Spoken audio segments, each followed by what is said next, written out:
John said to me one key sentence to create this character, to dive into his darkness, is, if you speak the truth, then lie with your eyes. And if your eyes tell the truth, then lie with your mouth.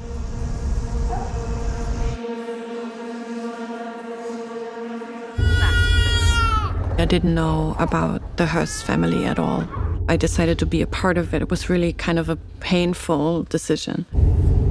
In terms of the casting of the leads, they both had to identify with the commandant of Auschwitz and his family and to lean into an uncomfortable identification rather than demonization or dehumanization. That's an unsafe feeling.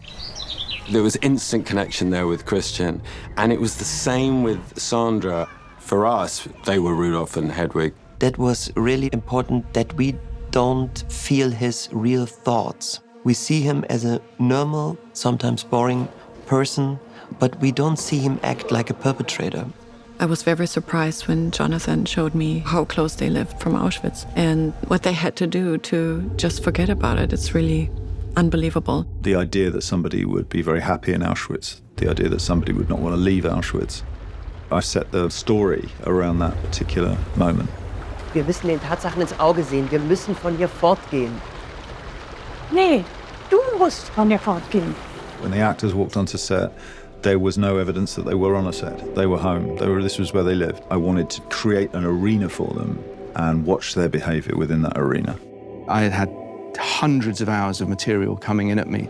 All these cameras are locked off, and it gave us opportunities throughout the film to be retiming action to help continuity across cuts and stuff like that. In terms of the house and the garden, all they saw was what we'd built for them. In 360 degrees, they believed everything in whichever direction they looked.